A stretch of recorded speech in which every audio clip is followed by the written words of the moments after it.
ورحمۃ اللہ وبرکاتہ۔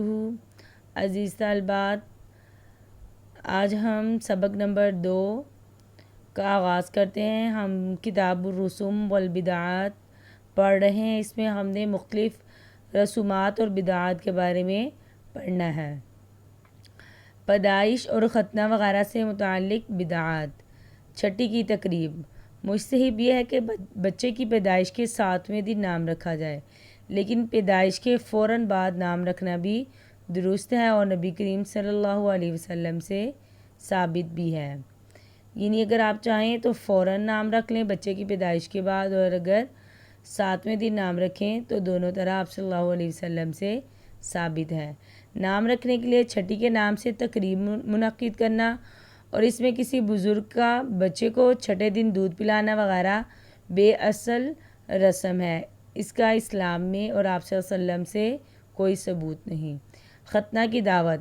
بعض علاقوں میں لڑکوں کے ختنے کے موقع پر دعوت کا اہتمام کیا جاتا ہے، تقریبات منعقد کی جاتی ہیں اور وہ لوگ اس کو ضروری اور واجب تصور کرتے ہیں۔ نہ کرنے والوں کو آڑ دلائی جاتی ہے، یعنی جو کوئی اس طرح نہیں کرتا، تقریبات وغیرہ نہیں کرتا، ان کو شرم دلائی جاتی ہے۔ اور ایسی دعوتوں کے لیے استطاعت نہ ہوتے ہوئے، طاقت نہیں ہے، پیسہ نہیں ہے، تو قرضہ لے کر اہتمام کیا جاتا ہے۔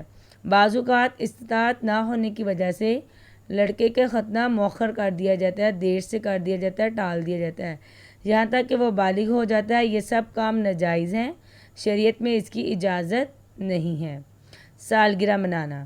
سالگرہ منانا پیدائش سے سال پورا ہونے پر تقریب اور خوشی منانا اسلامی تعلیم نہیں ہے۔ اسلام میں یہ جائز نہیں ہے، یہ غیروں کا طریقہ ہے، اس کو ترک کرنا لازم ہے، ترک کرنا، چھوڑنا لازم ہے۔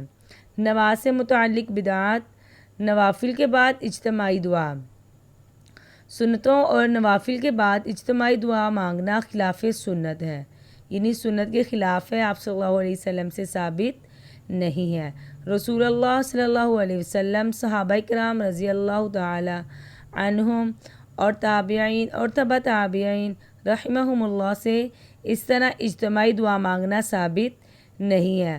حضرت مفتی کفایت اللہ صاحب دہلوی رحمۃ اللہ فرماتے ہیں، انہوں نے واضح دلائل کے ساتھ ثابت کیا کہ یہ اجتماعی دعا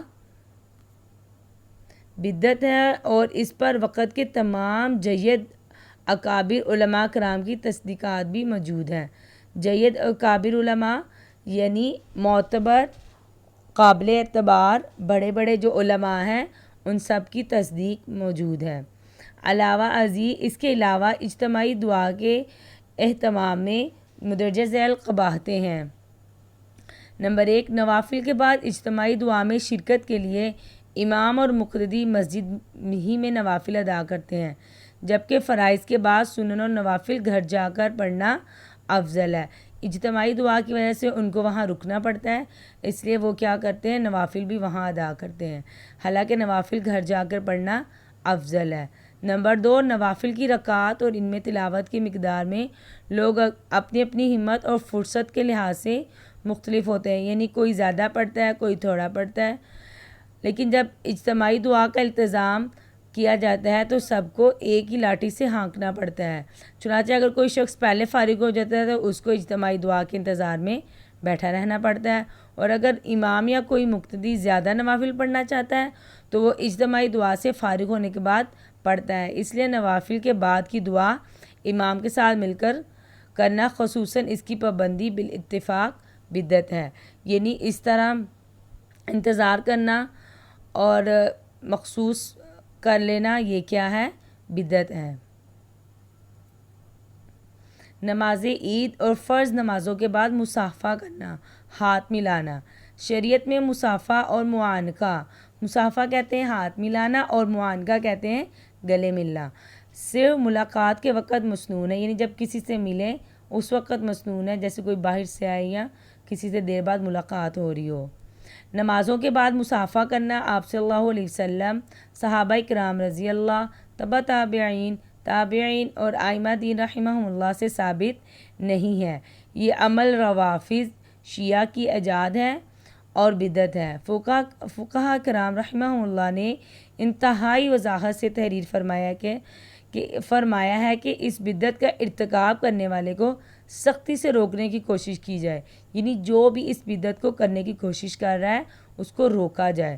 یہ حکم نماز کے بعد فوراً معانقہ کرنے کا ہے۔ ویسے عید کے بعد بوقت ملاقات مصافحہ و معانقہ کرنا درست ہے، یعنی عید کے دن اگر کسی سے ملاقات ہو جاتی ہے تو اس سے مصافحہ کر لیں، معانقہ کر لیں، درست ہے۔ کسی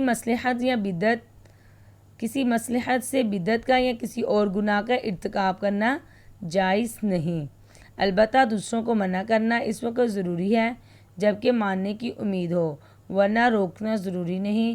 غرض یہ کہ نماز عید کے بعد خود کسی سے مصافحہ وغیرہ نہ کریں، البتہ اگر کسی سے ملاقات ہی نماز کے بعد ہوئی ہو تو اس سے مصافحہ کرنا جائز ہے، یعنی اگر ملاقات کی نیت سے یا عرصے بعد یا دیر بعد یا ویسے ہی نماز کے بعد ملاقات ہو رہی ہے تو کرنا جائز ہے، لیکن اگر اس کو نماز کے بعد کرنا سنت سمجھ کر کی جائے یا دین میں ثواب سمجھ کر کیا جائے تو پھر وہ جائز نہیں ہے۔ فرض نمازوں کے بعد بلند آواز سے کلمہ یا درود پڑھنا۔ کلمہ طیبہ اور درود شریف کا ورد باعث اجر و برکت ہے، لیکن اس کے لیے نمازوں کے بعد کا وقت خاص کر کے اجتماعی ہیئت بنانا اور آواز سے آواز ملا کر ذکر کرنا جس سے نماز پڑھنے والوں کی نماز متاثر ہوتی ہو جائز نہیں ہے، یعنی ایسی شکل بنا لینا، ایسی صورت بنانا کہ جس میں سب مل کر ذکر کر رہے ہوں اور اگر آس پاس لوگ نماز پڑھ رہے ہیں تو ان کو نماز میں پریشانی ہو، یہ جائز نہیں ہے، جیسا کہ اس زمانہ میں رائج ہے۔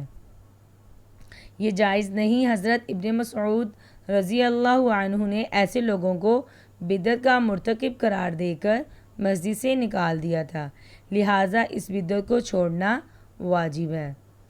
طلبات اچھی طرح مسائل کو آپ یاد کر لیجئے گا، اگلے سبق میں ہم مزید اس کے متعلق جو بدعات ہیں وہ پڑھیں گے۔